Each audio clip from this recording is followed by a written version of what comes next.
Voltamos com o Bom Dia Rio Branco, ao vivo, na sua TV Rio Branco, o canal 8 do SBT. Agora são 7 horas e 8 minutos. Depois do bloco, os blocos de notícias apresentados hoje pelo meus amigos Tião Silva e também o Vanglésio Braga, o nosso editor-chefe do jornal O Rio Branco, agora é hora da entrevista, né? Com o apoio do Supermercados Araújo, da Autoescola Vitória e também da New Flex, que representa aqui no Acre os colchões da marca Confortmag, colchões magnéticos. O entrevistado de hoje é o presidente do Instituto, Antônio Vilela, e ex-deputado federal, Márcio Bittar. Seja bem-vindo, presidente. Tudo bem? Bom dia, Muniz. Muito Prazer obrigado. recebê-lo aqui no programa. O prazer é meu. Gostaria de começar agradecendo a TV Rio Branco e o Márcio. Márcio, meu xará, eu liguei para ele e disse: Márcio, na terça-feira eu completo 53 anos de idade, que é hoje. Então, parabéns. Muito obrigado. E aí eu pedi ao Márcio, vamos começar o dia fazendo um Bom Dia Rio Branco? Ele falou: vamos. Então eu quero agradecer a TV Rio Branco e o Márcio pela gentileza. Programa destinado ao meu amigo Márcio Bittar. Muito não é todo obrigado. dia que você completa 53 anos. Você não tem cara de 53 anos, Márcio. Qual é o Muito segredo? Muito obrigado. Hã? Casamento, eu acho. Dona Márcia- Casar com quem ajuda a cuidar de você ajuda muito, né? O Márcio, em tempos de crises conjugais, em tempos de muita gente dizendo que casamento é uma instituição falida, eu fico assim impressionado quando vejo você dizer reiteradas vezes, se necessário fosse, casaria 100 vezes com a dona Márcia. com a mesma mulher. Com a mesma mulher. Com a mesma mulher. Ela deve ser muito feliz. Né? Eu sou privilegiado, graças a Deus. Meu casamento vai para 28 anos. Eu já estou vivendo meu 28º ano de casamento. Temos 3 filhos no casamento. A minha admiração pela Márcia só cresceu ao longo desses 20 e poucos anos. Eu acho, Muniz, que não há amor sem admiração, sem respeito, né? Quando eu casei, a Márcia não fazia política, por exemplo. Ela era uma pessoa que vivia, a família dela tinha alguns imóveis no Campo Grande, Mato Grosso do Sul. Ela fazia faculdade, tinha uma vida bastante reclusa, muito nada ao contrário da política, né, que expõe as pessoas, etc. E quando nos casamos, eu já tinha feito militância estudantil, estava num momento que eu estava trabalhando com meu pai, logo em seguida ele morre. E morreu em que ano? O papai morreu em 88, morreu novo, morreu com 56 anos de idade. Sabia que foi uma das primeiras pessoas que eu conheci, porque eu cheguei aqui em Rio Branco com 7 anos. Eu nasci hoje, onde é hoje a fazenda do Pedro Dodo. Hoje é Porto Acre, você vê Rio Branco. Conheço. E foi uma das primeiras pessoas que eu cheguei. Vocês moravam, à época, na Isaura Parente, ali, Aqui, é isso esquina do mesmo. Posto Paraty. É isso mesmo. E o seu irmão, mas eu não lembro de ter visto você naquela época. Mas é menino, né? É, verdade. O Mauro depois veio ser secretário do Flaviano, enfim. Mas foi uma das primeiras pessoas. Nossa, ao lado tinha uma madeireira, não sei se era de Isso, vocês. não. Era alugado ali? Era alugado. Aquela região, essa Mas região... o terreno todo era de vocês ali. Na verdade, aquela região, aquela área ali, era do seu finado Tomé Manteiga. Isso. E ele já tinha, ele estava vivo ainda naquela época, eu conheci, menino. Ele começou a passar para os filhos. Aquela esquina onde nós morávamos era de um dos filhos, e a outra esquina, onde hoje é um grande posto, era de outro filho, né? Entendi. Eu até hoje, quando passo por aquela esquina, Lembra? ainda me lembro. Quando criança, morava ali. Aí depois você saiu, passou uma temporada Depois meu fora. pai e minha mãe resolveram que nós íamos para Campo Grande para reunir, os 2 mais velhos já tinham saído, estavam fora estudando, então minha mãe foi morar em Campo Grande, reuniu os filhos para estudarmos. Foi aí, a partir daí que eu tive minha primeira experiência na política com a vida estudantil. E coincidentemente a Márcia nasceu e se criou em Campo Grande, acabou que no futuro nos conhecemos em Campo Grande. Eu sou muito... como você falou, se eu voltasse atrás eu me casava de novo. Só para encerrar essa parte aí. com ela. Só para encerrar essa parte aí, mas na época vocês já eram pecuaristas, os carros que vocês tinham, então, caminhonete e tal, na época... Meu pai sempre mexeu com terra. Meu pai, quando eu nasci, meu pai era plantador de café, de algodão, milho, Mas toma o café arroz. que vai esfriar, o café é bom quentinho. Não, eu tô tomando. O papai foi um produtor rural. O meu pai, quando ele gostava demais do que fazia. Eu ia com ele, por exemplo, num lugar onde tinha uns bezerros recém-nascidos e tal. Meu pai passava ali, o tempo, perdia-se o horário, né? Ele gostava muito dessa atividade, que eu aprendi com ele. E trabalhei muitos anos com ele. E ele foi subindo, ele veio para o Mato Grosso, eu ainda era um menino de 6 anos, 7 anos. Aí teve a notícia, o Dantinhas convidando as pessoas para virem para cá, para produzir, para criar gado e tal. Meu pai veio. E ele tinha uma visão extraordinária, Dantinho, né? Tinha tinha sim. Foi um dos melhores governadores, claro. É, Preparou o Acre também para o acho. futuro, né? É. O Márcio, afinal de contas, vamos falar de cargos. O PSDB, o seu partido, ocupa em nível nacional 3 ministérios, né? Entre eles as relações internacionais, o Serra, a pasta da Justiça e também de cidades, que é ocupada pelo Bruno Araújo, aquele que deu o voto, o título de misericórdia. Foi. Simbólico, né? Porque se não fosse ele, seria outro. Mas ele teve esse privilégio. E aí ele aproveitou, fez um belo discurso. É verdade. Que o Estado dele não fugiria à luta e tal. Muito bem. Aqui no Acre o partido ainda não tem cargos. Afinal de contas, duas perguntas. Primeiro, que você faça uma avaliação das três pastas, a importância desse pessoal no governo. E segundo, por que vocês estão esperando até agora, quase 2 meses depois, os petistas continuam nos cargos federais? Quer dizer, mudou, mas não mudou. E aí? Vamos nisso. Primeiro, eu quero dizer que a posição do PSDB é uma posição que, na minha avaliação, enobrece o partido, uma posição de responsabilidade. O PSDB sabia dos riscos que iria correr e está correndo, porque entra num governo, num momento de crise nacional. As pesquisas todas apontam a descrença geral no governo que está saindo, incluindo aí o próprio PMDB do Michel Temer, mas quem deu o tom da responsabilidade, do tamanho do problema que hoje governar o Brasil foi Fernando Henrique Cardoso, quando ele disse que o PSDB tinha ajudado a afastar Dilma Rousseff e tinha por obrigação ajudar o novo governo. E ajudar em tudo que fosse necessário. Inclusive, se o presidente precisasse de pessoas do PSDB para governar, que o PSDB não poderia faltar. Mas não era nada condicional. Não, o PSDB não condicionou nada. No sufoco. Mas havia uma discussão interna, eu acompanhei isso, de que nós iríamos ajudar o governo, isso era a posição unânime, mas havia uma posição que era ajudar da maneira como o governo quisesse e a outra posição que era ajudar no Congresso Nacional sem participar do governo. E o Fernando Henrique Cardoso, ele conduziu esse processo quando ele disse, olha, o Brasil está numa crise única na história, desses 500 e poucos anos, nós ajudamos a tirar a Dilma Rousseff, afastar a Dilma Rousseff, temos a obrigação de ajudar o governo em tudo que o governo precisar. E o governo quis a participação orgânica do PSDB. E o PSDB, então, está dentro do governo. Veja, o Ministério das Relações Exteriores. Eu dizia na campanha de governador que o futuro econômico do Acre passa obrigatoriamente pela ligação efetiva com o Peru pelo Juruá. Por quê? Porque a Cordilheira dos Andes, aqui é onde nós entramos no Peru por Assis Brasil, ela é alta e isso impede um transporte de carga pesada. Então, ela passa por ali. O Peru é um país que cresce e cresce a passos largos, de forma sistemática, tanto que hoje faz parte de um grupo de 12 países que fizeram um mercado comum que representa 40% de toda a riqueza do mundo, provando que o que eu dizia na campanha está correto. E essa mudança de postura do governo brasileiro agora, com o Serra na pasta das relações exteriores, olhando para os países vizinhos e para o mundo, a partir do interesse nacional, deixando de lado a ideologia partidária, isso nos anima, me anima muito, porque é hora do Brasil virar de frente para o Peru, por onde passa o futuro econômico do Acre. O Acre vai gerar a riqueza que nos faz tanta falta, hora que nós produzimos para vender para o Peru e através do Peru para o mundo inteiro. Então essa é uma pasta fundamental. Além do fato de que nós fazemos fronteira com um país como a Bolívia, que é um dos maiores produtores de cocaína do mundo, e aonde a droga entra, a violência explode, como explodiu no Acre e como explodiu no Brasil. E, lamentavelmente, a nossa relação é muito mais com a Bolívia do que com o Peru, mesmo pelo mercado negro. Né? Lamentavelmente. Essa integração já existe de forma muito perfeita. Para você ver, você simplificou como a política externa brasileira estava absolutamente equivocada. A nossa prioridade não pode ser, hoje, não pode ser com a Bolívia, a nossa prioridade hoje tem que ser com o Peru. Então, essa pasta que o Serra ocupa, ela tem esse tamanho de importância para o Brasil e, particularmente, para o Acre. O ministro da Justiça, que também sai dos quadros do PSDB, ele vem de um estado que eu acho que tem o que contribuir com o Brasil. Por que eu digo isso?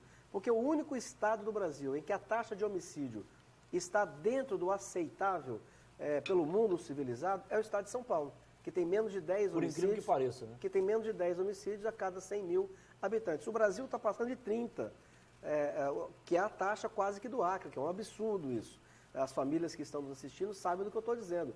Ninguém está seguro no Brasil. A média do Acre está boa. A média do Acre está boa para marginal. Nós estamos absolutamente entregues a bandidos. Eu dizia, na última vez que eu vim aqui com você, eu fazendo uma visita, encontrei um amigo meu, ele tem um comércio, a casa dele é no fundo, e o comércio na frente. Ele foi assaltado 27 vezes. Quer dizer, até a gente acabava mais tarde conversando, até brincando, para descontrair um pouco, dizendo que na folha de encargos dele já estava lá, bandido mensal, porque todo mês tem um assalto. Ontem eu conversei, coincidentemente, com um comerciante lá do conjunto Xavier Maia, ele disse que no ano passado ele foi assaltado 11 vezes, ou seja, o cara não assaltou só em janeiro porque estava viajando. Mas deu quase uma vez por mês, né? Então o PSDB ocupa uma pasta dessa importância. Hoje é um flagelo no Brasil, é um flagelo aqui no Acre, nós estamos absolutamente entregues à marginalidade. Então eu acho que esse ministro que vem do único estado que tem uma taxa aceitável de homicídios, deve ter o que contribuir para o Brasil frear, logicamente em parceria com os estados, esse nível de violência insuportável que nós vivemos. E a outra pasta... cuida das cidades. Cuida das cidades. Bruno Araújo, com quem eu tive o prazer de ser deputado federal, eu ajudei o Bruno a ser líder da bancada do PSDB, e o Bruno Araújo, como líder, foi quem coordenou a minha campanha para primeiro secretário da Câmara Federal. Foi ele que... e era normal, né? Mas ele é um negociador habilidoso, duro, habilidoso, eficiente. Então foi ele que coordenou a participação do PSDB, portanto a minha participação, que é o que representava o PSDB, para ocupar o cargo de primeiro secretário da Câmara Federal. Você entrou para a história, né? Se o Tião Viana foi o primeiro acreano a ocupar um cargo importantíssimo na mesa diretora do Senado, você foi o primeiro acreano a ocupar um cargo como esse. Na Câmara, né? Eu tenho, ministro, por falar nisso, né? Só a Márcia, minha esposa, que sempre menciona.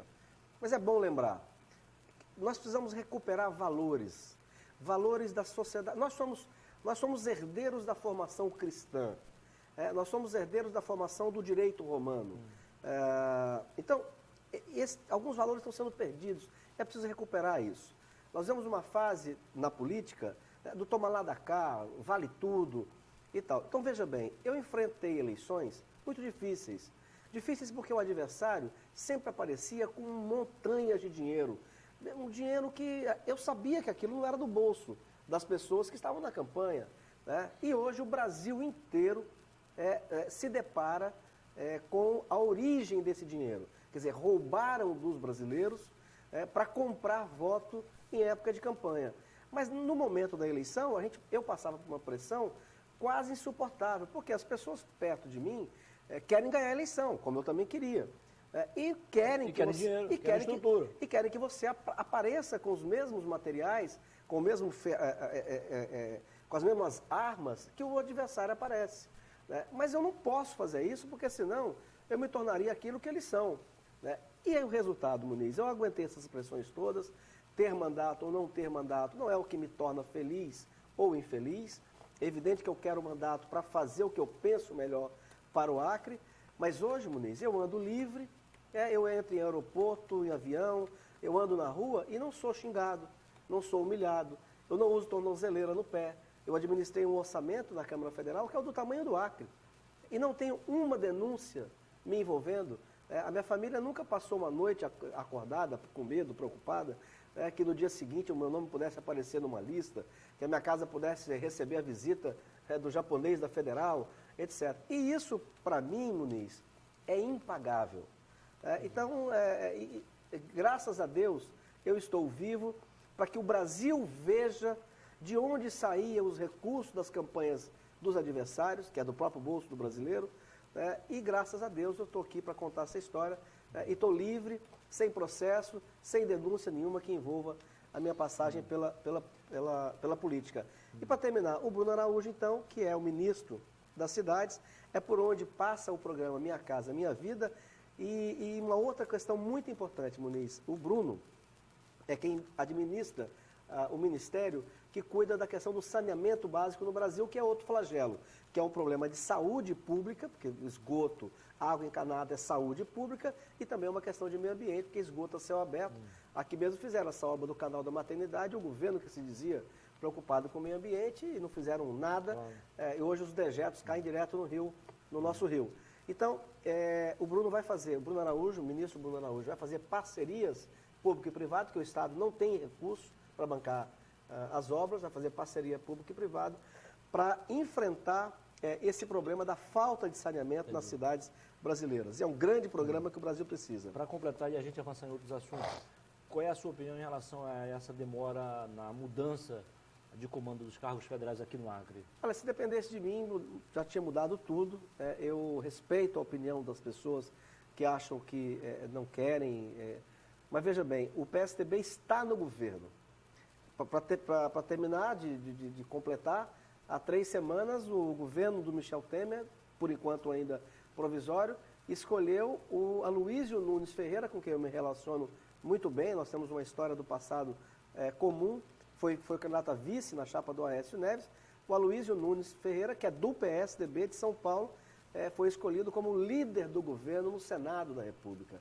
Então, eu acho que eu disse logo na semana, 2 dias depois do impeachment, eu disse em 2 órgãos de comunicação do nosso Estado que a bancada acriana de oposição precisava compreender rapidamente que ela virou governo. Se uma parte dela era governo meio que lateralmente, agora é protagonista. O PSDB é protagonista nesse governo. O PMDB nem se fala, porque tem o próprio presidente da República. Então, mais do que nunca, a bancada precisava, a meu ver, compreender que passou a ser governo.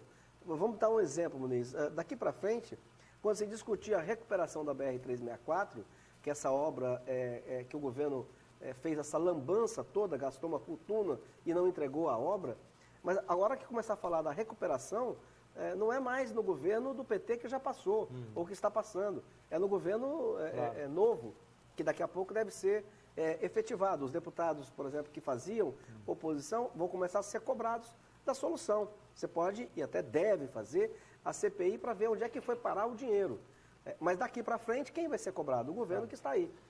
Então eu acho, se dependesse de mim, que as oposições aqui no Acre deviam estabelecer critérios onde prevaleceria o critério da eficiência, e nós temos pessoas aqui no Acre para ocupar IBAMA, BASA, o INCRA, por exemplo. O INCRA fez um grande serviço no passado. De 10 anos para cá, o INCRA foi sucateado. O INCRA era um dos órgãos mais importantes, se não o mais importante, para os meus projetos de assentamento. Com certeza. Então, você ocupar o INCRA, fazendo com que ele volte a prestar um serviço que já prestou no passado, é um bem ao Acre, é um bem às pessoas. Se nós não temos quadros, Muniz, se a oposição tem receio de indicar os espaços do governo federal no Acre, vai ter quadro, então não tem cargo para governar, Com certeza. quadro para governar. Vamos à política local, sucessão municipal. O senador Sérgio Petecão, do PSD, o partido não apresentou pré-candidato a prefeito, disse que será o último a continuar lutando pela unidade dos partidos de oposição, advogando uma candidatura única. Você também faz parte desse time? Eu queria fazer um reconhecimento, Muniz, você vai me permitir. Quero fazer um reconhecimento ao meu querido amigo Sérgio Petecão. Aprendi com os anos, eu fui deputado com ele, meu primeiro mandato foi eu e ele na Assembleia, estávamos juntos, meu primeiro mandato foi também o primeiro mandato dele. Sempre tivemos uma boa relação, mas evidentemente que na campanha de governo essa relação se aprofundou muito. O Petecão, a Marfisa, a esposa dele, com a equipe inteira do PSD, foi de uma fidelidade a mim, ao que era o candidato a governo, assim, irreparável, no primeiro e no segundo turno. Assim como a família Bistene. A Bistene, a esposa dele, a família inteira do PP, uma fidelidade impressionante. Eu saí da campanha tendo reforçado muito essas relações. Então, eu quero fazer essa homenagem ao senador Petecão, porque ele está fazendo aquilo que eu acho que todos devíamos fazer. E eu pedi a ele, o ano passado eu fiz uma caminhada nos partidos, no segundo semestre, quando eu percebi que o diálogo havia sido interrompido desde a eleição de 2014, pedindo, em meu próprio nome, que eles reabrissem os diálogos, principalmente a bancada federal com as executivas e em conjunto. E esse ano eu reiterei isso para o Petecão, que ele tinha essa capacidade.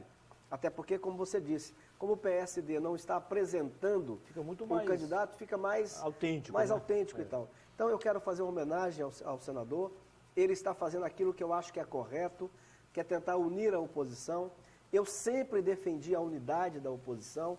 Eu não vejo que diferença programática tenham esses candidatos que não possam ter uma única chapa. Para mim, Muniz, a conta é simples. Junta todo mundo, a pesquisa é um indicador, quem está mais bem avaliado, em parceria com aquele que agrega mais em torno de si, partidos, alianças, e esse é o candidato.